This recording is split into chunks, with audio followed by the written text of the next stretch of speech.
Hello, friends. Welcome back to Indistinct Chatter. I'm Eliza, and for today's episode, I'm going to need every horse girl to unite because our horses are in danger. Giddy up. We are literally in the year of the fire horse, and fire horse energy brings passion, drive, vitality, boldness. It's supposed to be a year of revolutionary spirit and authenticity, but what's happening to America's wild horses right now is certainly not fitting the bill. I've been seeing headlines about our wild horses over socials for the past week or so, and let me just read you a few of what I have seen. From NPR, federal government thins the herds of wild horses in Colorado. From people.com, 3,700 wild horses sold in first year of Trump's second term raises fears some are being sent to slaughter. And then from the New York Times, under Trump, protected wild horses are going to slaughter. Now that New York Times one, that's the big one.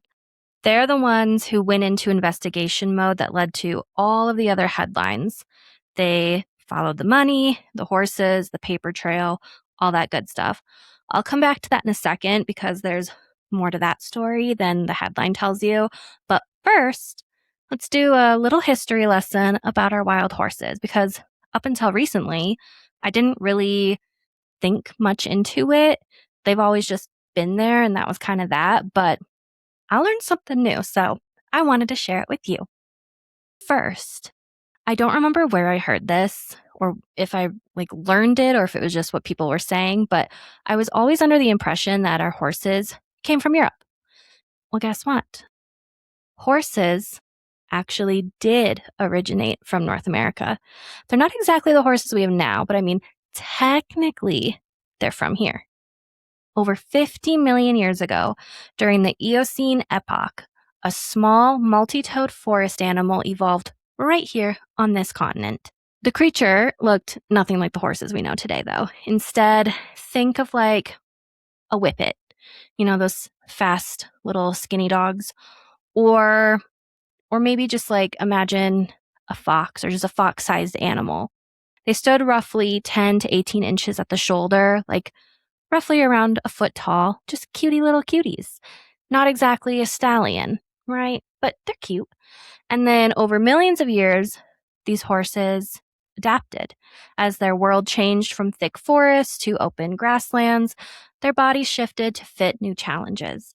Their teeth evolved, their limbs got longer, they went from having 4 toes to just needing 1, and eventually we get the modern horse. Equus caballus. It all started here, right here in North America. And then these little cuties, they started crossing the Bering Land Bridge into Asia and Europe, and they were spreading there. And then sadly, around 10,000 to 12,000 years ago, all of the North American horses went completely extinct. Climate shifts, human hunting, the end of the Ice Age, whatever the exact cause, the horses that thrived here for millions of years suddenly disappeared. And for thousands of years after that, there were no horses in North America. Then, in 1493, on his second venture to the Americas, Christopher Columbus brought horses with him. These weren't wild horses, though. These were Spanish horses, Iberian breeds, tough and adaptable animals brought specifically for conquest and labor. By 1519, when Hernán Cortés arrived in Mexico with his conquistadors, horses became a weapon of war. The Aztecs had never seen anything like them. Cortés himself said, next to God, we owed our victory to the horses. And I mean, think about it. Imagine seeing a horse for the first time. You've never seen anything like that. That's terrifying. And it's not like back then they had fun little videos of them driving trucks or sitting at the kitchen table drinking a coffee. You know what I'm saying? These are huge, giant, crazy animals that they've never even heard of, let alone seen. Don't act like you wouldn't be at least a little freaked out by them. The Spanish used horses for dominance, for transportation, for power, and by 1525, Cortés had imported enough horses that Mexico had an established horse breeding population. The numbers grew fast. Boy, did they grow fast. There were at least 10,000 free roaming horses in Mexico by 1553, just 28 years. Then it kept going. When Juan de Oñate founded Santa Fe de Nueve Mexico in 1598, he arrived with 75 horses in his original expedition. He expanded his herd to 800. And then again, from there, the horse population increased even more. By the time you get to the 1680 Pueblo Revolt, rebels under Pape seized roughly 1,500 horses abandoned by fleeing Spaniards, which Pueblos then bred and traded northward via ancient routes, ending Spain's equine monopoly, and enabling tribes like the Comanche and Shoshone to develop nomadic horse cultures. So, with that being said, as Spanish colonizers pushed farther into North America, some horses escaped. Some were abandoned, some were traded, some were stolen. And the Native American groups who got their hands on these horses, the Apache, the Comanche, the Utes, the Shoshone, they recognized the value of these horses immediately. They integrated horses into their cultures and their trade networks, like real quick. Within just a few generations, horses had spread across the Great Plains and Rocky Mountains. The horses that weren't captured, the ones that ran free on the open range, they formed their own herds. Those are the ones we call Mustangs today. So, when you're looking at a wild horse in the American West, you are in fact looking at a descendant of Spanish colonial horses. They're technically feral horses. They're not truly wild animals. But I mean, they've been roaming free for like 500 years. So in my opinion, that's long enough to, one, be considered wild, and two, I would say that's long enough to say that they belong here. By the 1950s, the wild horse population had been decimated from millions to fewer than 20,000. But those remaining horses still roamed public lands freely as symbols of the American West, or at least they were supposed to be. But things got dark. Horses weren't as necessary for labor anymore. By this point, cars existed, mechanized farming existed. So what happened to all these wild horses? Can you guess? People hunted them. And I mean brutally. They used airplanes, trucks, they poisoned water holes. They rounded them up and sold them for pet food and fertilizer. There are old ads from the 1920s encouraging tourists to travel to the West to shoot horses for sport. By the time we got to the 1950s, the wild horse population that had been thriving for centuries was being systematically decimated. Millions of Mustangs were killed or sent to slaughter. And honestly, it seemed like nobody in power really cared. But someone cared. And her name was Velma Braun Johnston. She was born in Reno, Nevada on March 5th, 1912. She's a Pisces. They're known for their strong intuition, sharp minds, and their deep empathy. And honestly, I think that fits very well for Velma. When Velma was just 11 years old, she contracted polio. She was confined to a cast for 6 months, and the cast left her body deformed. And I say that with air quotes because I feel like that's such a shitty term, but that's the term that was used in my research. So, whatever. And throughout her childhood, kids picked on her and they bullied her for her looks. Bullies, I tell you, no matter the decade, they're all the same. So Velma grew up on a ranch and she loved horses. She rode her father's gentled Mustangs, and during her recovery from polio, she spent a lot of time in bed reading about horses.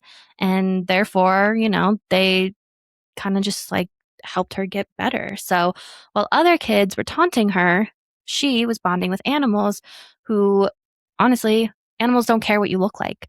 They just saw Velma, And it was that experience, being ostracized, being treated as different, that taught her something very important. She learned to have empathy for things that didn't quite fit into what people wanted. She understood what it meant to be seen as disposable or unwanted. Later down the line, as an adult, she married a rancher named Charles Johnston. They ran a dude ranch together on the Truckee River near Wadsworth, Nevada, and she also worked as a secretary in Reno. Velma, she's a busy girl. Now, Charlie and Velma couldn't have children of their own on account of the polio, so they opened their ranch to kids and started programs that brought young people to experience horses. And this is important because it kind of shaped everything that came next. Velma had spent her entire life understanding what it meant to be treated as an outsider. Like I said, she was so bullied.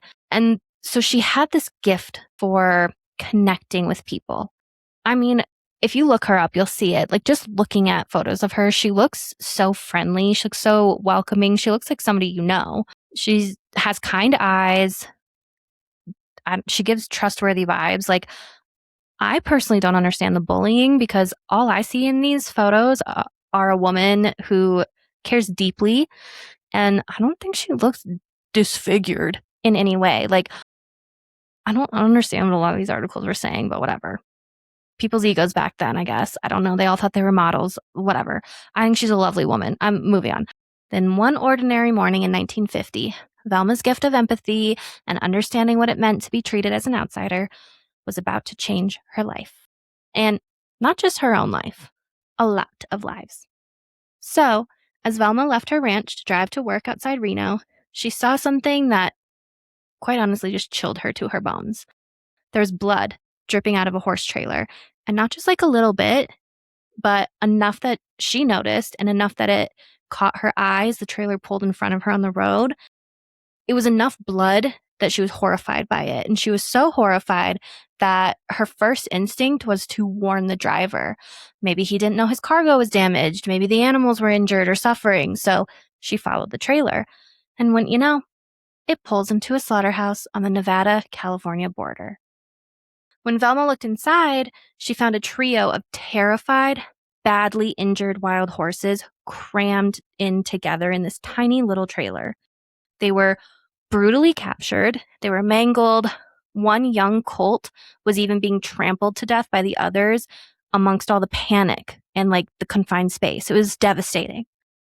These horses were not heading to safety. They were heading to be killed and turned into dog food. That's right. Horses were dog food. And I mentioned that there was an ad back in the day encouraging tourists to travel west to shoot horses for sport. This was a 1920 tourism ad in Popular Mechanics. And then in 1922, Kennel Ration, an old canned dog food company, started using wild horse meat for its dog food because it was abundant and considered low value.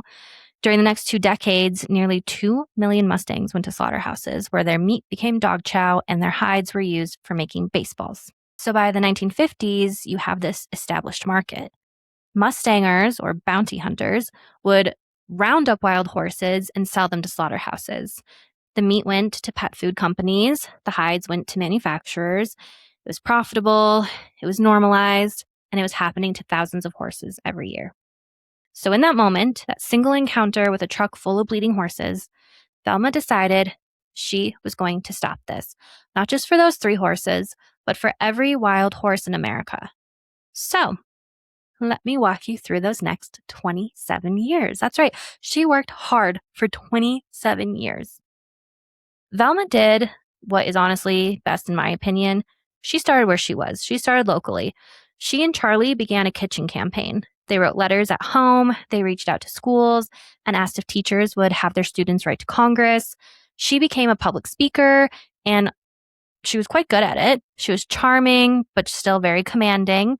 She went to community meetings in Virginia City and Story County, and she talked about what was happening to wild horses. Like, she was all in.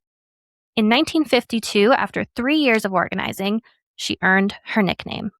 Government officials and ranchers started calling her Wild Horse Annie. Only they were doing it as an insult. Our girl Velma, she didn't let the bastards keep her down.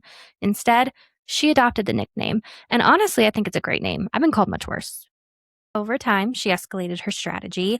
And in 1955, after years of organizing, the Nevada legislature passed a bill that made it illegal to kill, harass, or molest, meaning to interfere with or harm, wild animals from aircraft on state lands. You would get slapped with a $500 fine or 6 months in jail if you violated it. So, all right, whoop, whoop. We've got ourselves a win. Yay! End of story, right? Of course not. Velma knew it wasn't enough. Most of Nevada fell under federal control, not state control. She needed Congress to act. So she pitched her testimony to major publications. She told them what she'd witnessed: the brutal roundups, the slaughter, the fact that wild horses were being systematically destroyed. Reader's Digest published it. The Denver Post published it. Millions of Americans were reading about what was happening to our wild horses. But she didn't stop there. She did something kind of quite genius. She asked schools across the entire country to participate in a massive letter writing campaign to Congress. She called them her Pencil Brigade, which is just so cool. It's so cute. These are school children, and they're writing letters demanding that Congress protect wild horses. Now, it might not be like this today, but children used to matter. So when you've got a lot of kids writing, well, demanding you protect wild horses, you know it's going to get some attention. More than any other person, Velma made the Mustang resonate with people, with readers of the Sunday paper, with congressmen on the way home to their districts, with children in writing class in school. The Associated Press reported in 1959, seldom has an issue touched such a responsive chord. Then, on September 8th, 1959, President Eisenhower signed the Wild Horse Annie Act into law. It banned the use of motorized vehicles, like planes, trucks, helicopters, from capturing wild horses and burros on public lands. And burros, if you aren't aware, those are the small, hardy wild donkeys. They're kind of roped in with the wild horses. They are, in fact, their own thing, but it's kind of like a 2-for-1 here, okay? Anyway, so it also banned poisoning water holes. So 9 years after that morning in 1950, Velma did it. She changed the federal law. End of story now, right? Right? No, Velma's heart broke again.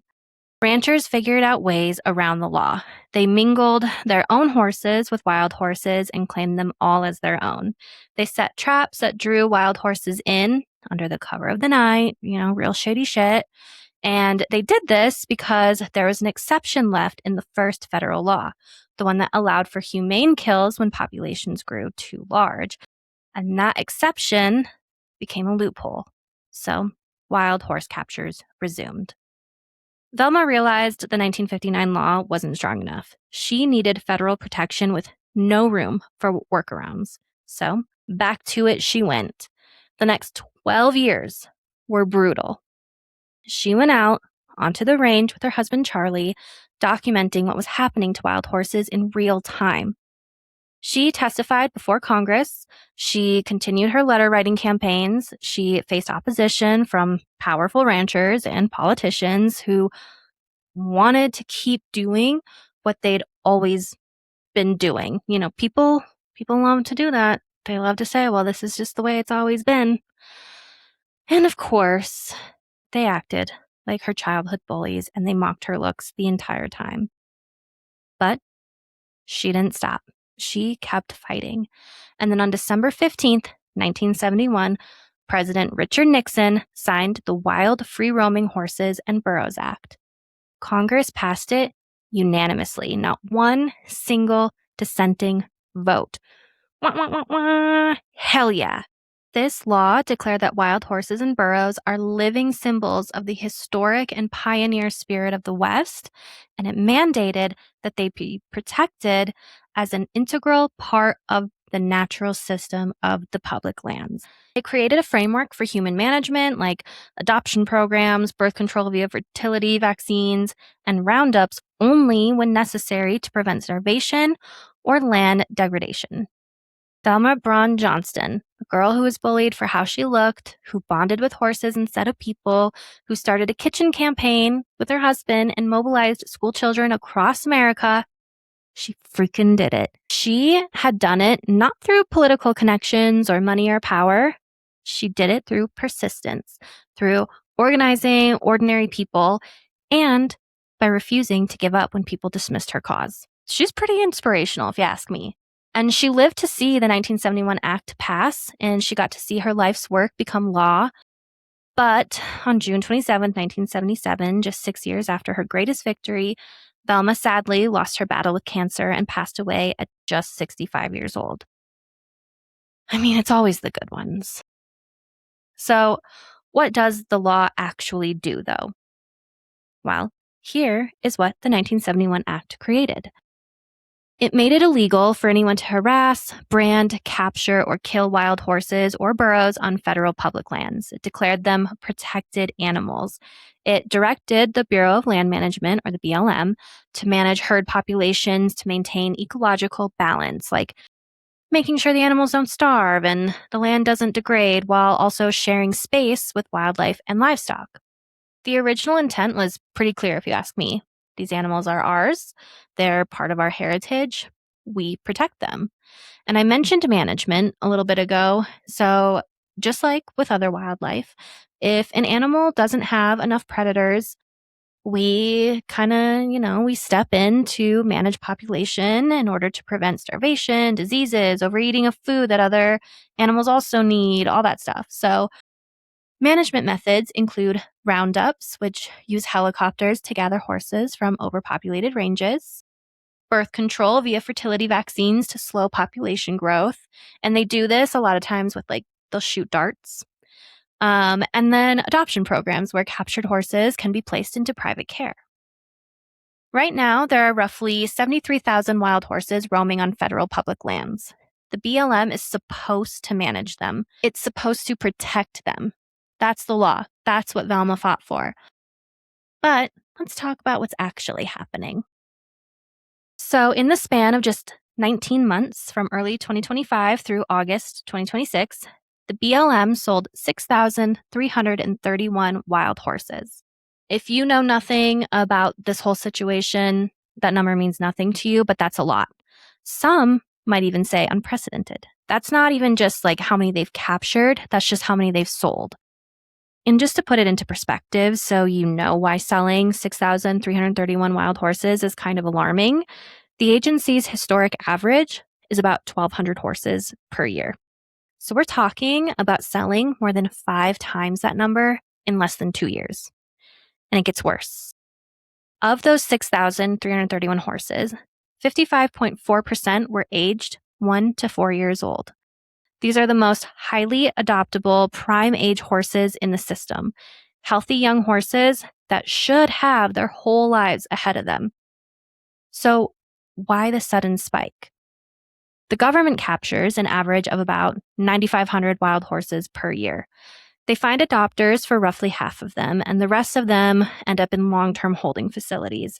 And the cost of that is astronomical.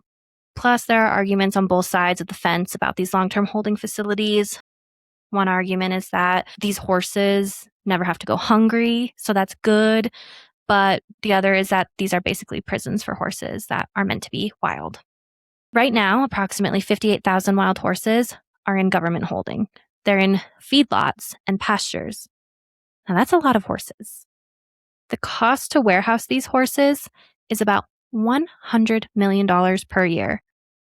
That is consuming most of the BLM's $142 million budget for the entire wild horse and burro program.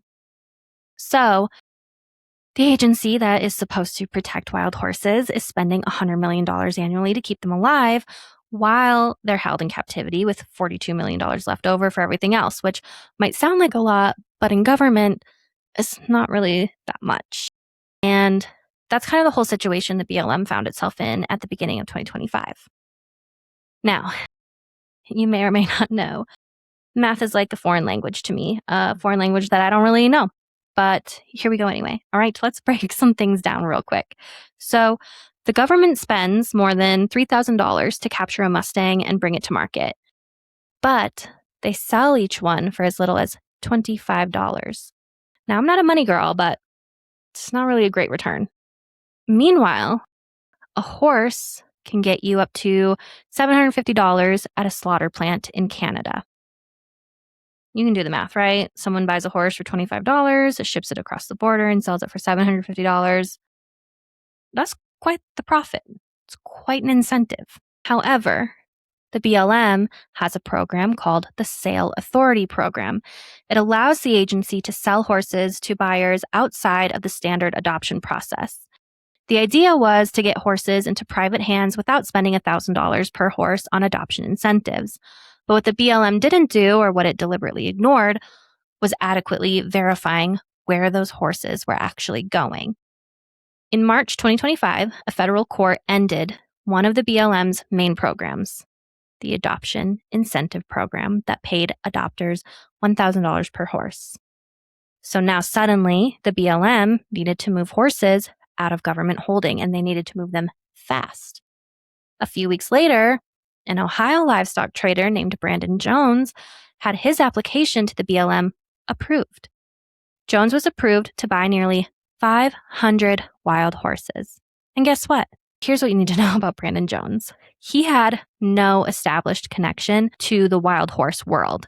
He had no history of working with Mustangs, and his application sat in bureaucratic limbo for a year before suddenly being expedited after that court ruling, the one that ended the BLM's adoption incentive program, the one that paid adopters $1,000 per horse to take wild horses, the one that made it so the BLM needed to move horses out of holding and move them out fast.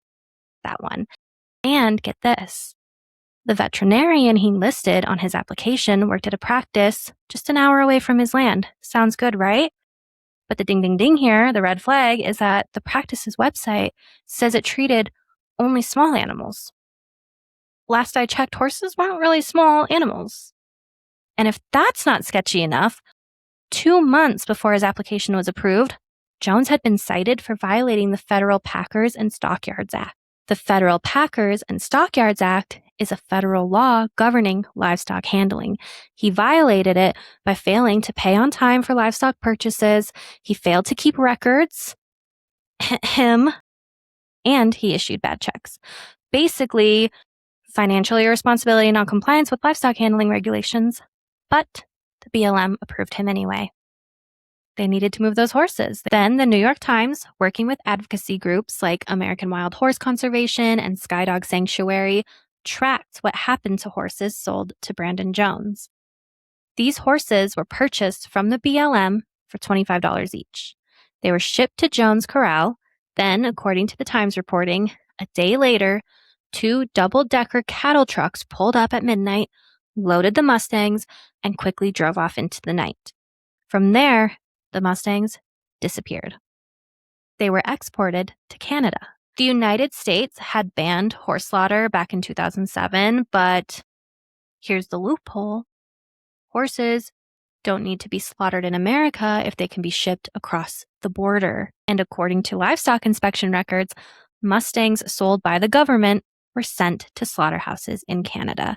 They're leaving the country on midnight cattle trucks, and they're not coming back. Investigators tracked 333 wild horses in burrows and kill pens, and they found instances where horses were flipped or resold to slaughter buyers just days after being purchased from the government. They filed 8 formal complaints with the BLM. So, about that evidence, consider it documented. The BLM publicly denies that it's funneling horses to slaughter, but the New York Times has the evidence. The midnight cattle trucks, the Canadian slaughterhouses, the inspection records. The BLM is saying one thing to the public while doing the exact opposite behind closed doors. And maybe you're thinking to yourself, okay, but what about the 1971 law? What about everything Velma worked for? Well, I had the same thought. This violates every intention of the 1971 Act. Congress passed that law saying these horses are living symbols of the historic and pioneer spirit of the West. These horses should be protected. Instead, they're being sold on the cheap to anyone willing to buy them with no verification of where they're going. Velma Johnston fought for 27 years to make sure this didn't happen, and now it's happening. And now maybe you're like me and you're starting to spiral a bit. Where is this horse meat going? Why is this a thing? Well, all we know for certain is that these horses were sold by our government and then they were shipped off to Canada to be slaughtered. That's kind of all we know for certain. However, there is a lot of chatter, a lot of speculation, and this part is all alleged, but I think it's worth exploring.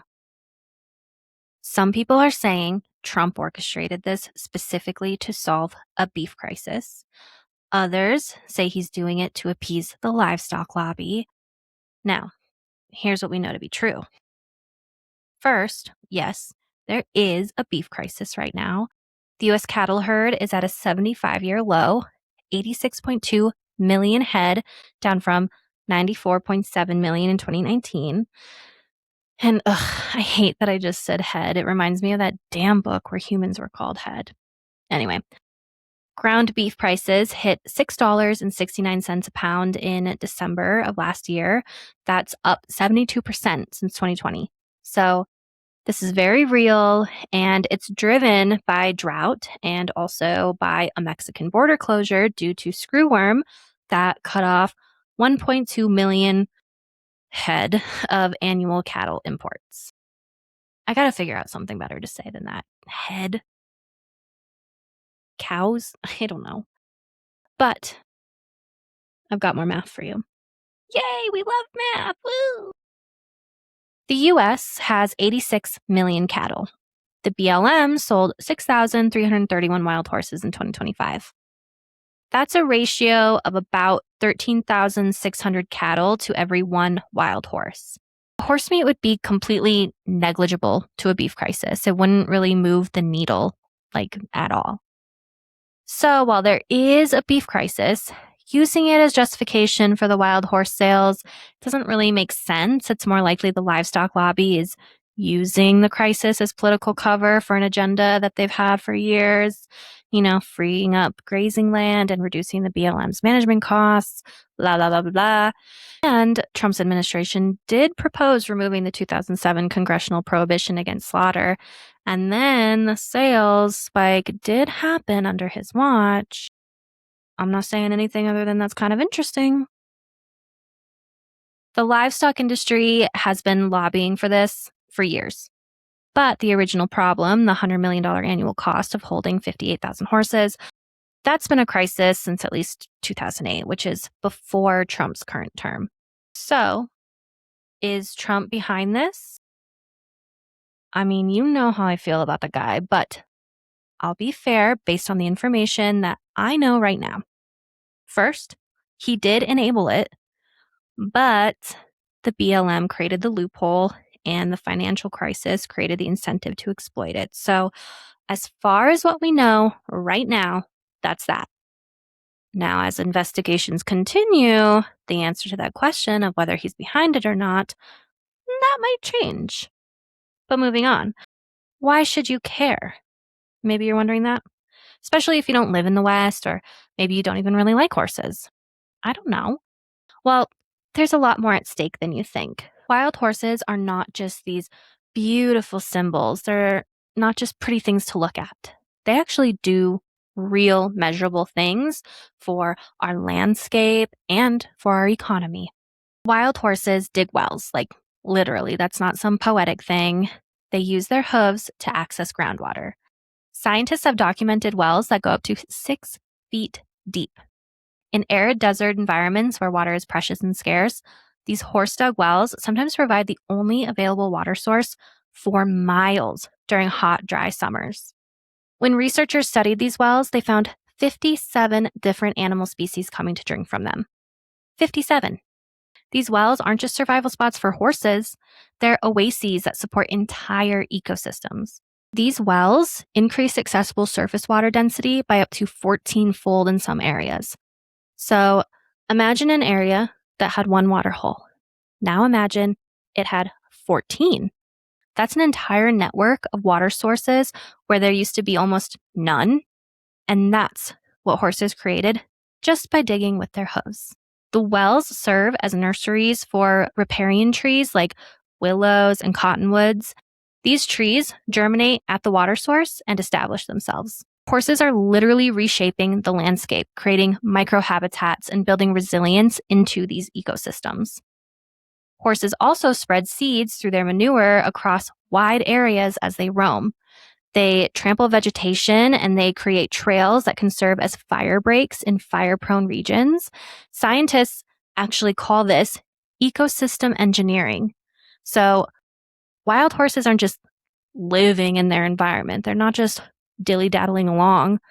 They're actively improving it. They're like environmentalists that probably don't even realize it. Or maybe they do. I don't know. They're smart. And aside from that, millions of visitors travel to Western public lands specifically to see mustangs in their natural habitat. The Salt River wild horses in Arizona draw tens of thousands of visitors to the Tonto National Forest. In Utah, photographers flock to the Onaki Mountains. In Nevada, the town of Carson Valley promotes its wild mustangs as a major tourist draw. The wildlife viewing industry is worth over $65 billion nationally, and wild horse ecotourism is becoming increasingly popular. All of this equals economic value and jobs. This is revenue for small rural communities across the West, revenue that can literally make or break a small town. And here's something else worth noting. Most of the domesticated horses in America, the ones in stables, on ranches, at therapy programs, in police units, they are descendants of the same Spanish colonial stock as our wild horses. The domestic horse industry contributes over $122 billion annually to the U.S. economy and supports approximately 1.7 million full-time jobs. Horses assist in daily livestock herding and ranch operations across rural America. They are used in therapy programs for veterans with PTSD and individuals with autism, helping people improve motor skills, balance, and core strength.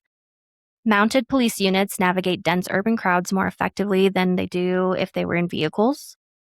Search and rescue teams use horses to access rugged, roadless wilderness to find missing persons. Border security patrols use horses to reach remote, mountainous international borders that trucks and ATVs can't access. The racing industry generates billions of dollars in revenue through historic events like the Kentucky Derby, the rodeo, show jumping, and dressage industries. They're massive. Trail riding tourism, dude ranches, camping. These are entire economic sectors built on the backs of horses, literally. And speaking of trail riding tourism, want to hear a funny story? It's a cautionary tale, really. So, before I moved back to my homeland of Colorado, Cole and I were here as tourists. We stopped at a little dispo, we picked up a medicinal brownie. And at this point, I have had my experience with edibles, but I was warned that because it was medicinal, I needed to take it little by little. So, before arriving to go horseback riding, I took just a little tiny corner piece, just a little nibble, and I ate it. I thought maybe this would, elevate my experience or something. I don't know. I was an idiot. Every trail riding excursion that I had been on before was kind of automated. So that's what I thought I was getting into. The horse just follows the same trail every day and you're basically just kind of luggage. They don't really need a lot of directing. Well, this was different. So we meet our horses. I get mine. He's a little silly, but we're vibing. I am warned that he has horse ADHD or something. He gets the munchies. And so obviously hearing this, I'm amused because I'm waiting for my brownie to kick in and I'm probably going to have the munchies. So maybe 20 minutes goes by. I don't really remember anymore, but I'm not feeling anything. So I figure, maybe I didn't eat enough. But at this point, I'm honestly perfectly fine with it. Honestly, I'm a little relieved because this isn't a flat trail. And we find out that it does require a little guidance by the riders, especially my horse. He gets distracted so easily. And he gets so distracted that we are actually the first in line after the leader. So she can help me if we get stuck. Off to a great start. So we start on the trail and we're told that we're going to be going up. We're shown how to help the horse, lean forward when we're going up, don't lean back, that sort of thing. But I still assume it's just kind of this gentle hill. My horse, he gets distracted, like she said he would, a lot. He likes to stop and eat random plants along the way. For the most part, he listens to me. I'll pat him on the neck and I just kind of pull the reins a little bit and he'll get back in line and keep going on the trail. Well, then we reach the incline. And remember that nice little gentle hill I thought we were going up? Well, it was more like our horses were going to be mountain climbing and we were their backpacks. So now I'm starting to feel a little nervous, but I'm trusting my horse. I'm trusting the program and I'm trying not to let him sense my nerves, because Horses can sense your energy, all that jazz. So we get to a point where we are no longer climbing, but we're like along an edge of a very steep cliff. My horse starts eating, but this time he doesn't really want to leave his spot that he has found. Whatever he's eating is good, and he does not want to leave it. We are now holding up the line, and the other horses are getting antsy. I think Cole's horse even tried to nip at my horse. The leader, she's telling me, like, just kick him and he'll move. Well, something about me. I can't kick a horse. I know it's like okay or whatever, but to me, it's not. I just can't. One, I don't know how hard is too hard or how light is too light. So instead, I just keep whispering to him and I'm telling him, hey, we gotta go, we gotta go. It's at this point, not even halfway through our ride, that it hits me. I am super high. I can't speak. My mouth is so dry. I've never experienced dry mouth like that before or after that moment in my entire life. I also, at this point, can't even really see very well. I already have terrible vision and I'm not wearing my glasses and I'm under an influence. I do see, however, my horse's ears and they start flipping back and forth rapidly. And he's starting to feel tense under me. So now I'm thinking, oh my God, when I met him, I wasn't high, but now I am. So he doesn't recognize me anymore. And he is probably freaking out and he's going to throw me off the mountain. So I just lean forward. I whisper to him, hey, bud, it's me. You're doing great. We got to move though, okay? He's still not moving. Ears are going crazy. He's kind of huffing a little bit. So then I think, wait. Maybe he hears an animal, a mountain lion or a bear. We're about to be attacked and he's going to buck me off this cliff. Either way, I'm going down because I don't know what to do if he runs. I'm usually just luggage, remember? Now I'm realizing I can't even really hear anything because seconds later, the leader, she's off her horse and she's pulling mine back in line. After that, I don't really remember the rest of the ride other than just wishing that I had water with me. But then I do remember, shit, we got to go back down the mountain that our horses just mountain climbed up the side of. Those freaking 90-degree angle drop. We got to go down them. And I mean, obviously it wasn't 90-degree drops, but I do remember being thrown around on the back of that horse like a rag doll. And I remember he did have to jump from ledge to ledge at least once. Oof, guys, it was wild, but lesson learned about edibles, right? Wrong. I had to learn a few more times after that, but those are stories for another time. Anyway, back to horses. Horses maintain millions of acres of green space and agricultural rangeland. They are part of the infrastructure of the American West, both economically and culturally. And wild horses are part of that heritage. They are part of what makes the West feel like the West. So, if you're feeling so inclined, I have some information on ways you can help. First, you can support organizations working to help our wild horses. I have a few for you to check out. You can donate, share, subscribe, volunteer, whatever you can, whatever you feel like doing, whatever you're able to do. First one is American Wild Horse Conservation. So that's at AmericanWildHorse.org. They have been doing the investigative work that led to the New York Times expose. They track horses, they gather evidence, and they file complaints with the BLM. Then the Skydog Ranch and Sanctuary, that's at skydogranch.org. They are actively rescuing wild horses from the slaughter pipeline and providing them with long-term care. And the third one is called Return to Freedom, and you can find them at returntofreedom.org. They run adoption and sanctuary programs where wild horses can be placed with people who will actually care for them properly. So these are just 3 organizations. There are many, many more, but these are the 3 that I dug up. They are doing some very real boots on the ground work, and they need support. Then, if you're in a Western state, your senators and representatives should know how you feel about this. Congress passed the 1971 Act. They can pass amendments to close loopholes and increase oversight of the BLM's sale authority program. You can also pressure the BLM. The agency can change its practices. It can verify buyers more carefully. It can restore adoption incentive programs or find other solutions that don't involve the slaughter pipeline. Pressure them. Comment on their proposed management plans. File FOIA requests. Make your voice heard. And of course, not everyone knows what's happening. If you care about wild horses, talk about it. That's free to do. Post about it, raise awareness. The reason the New York Times was able to expose this was because activists brought it to them. Grassroots pressure matters and it can work. Now, before I go, I wanted to recommend a couple of things that will hopefully deepen your understanding of wild horses and the people who fight for them. First, Wild Horse Annie, Friend of the Mustangs by Tracy Fern. This is a children's book, but read it anyway, or read it to your kids, or whatever kids are in your life. Just read it.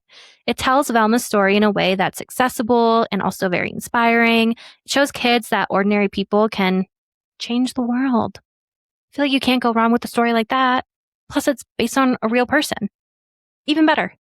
Second is another book, Wild Horse Annie and the Last of the Mustangs, The Life of Velma Johnston. This is by David Cruz and Allison Griffiths.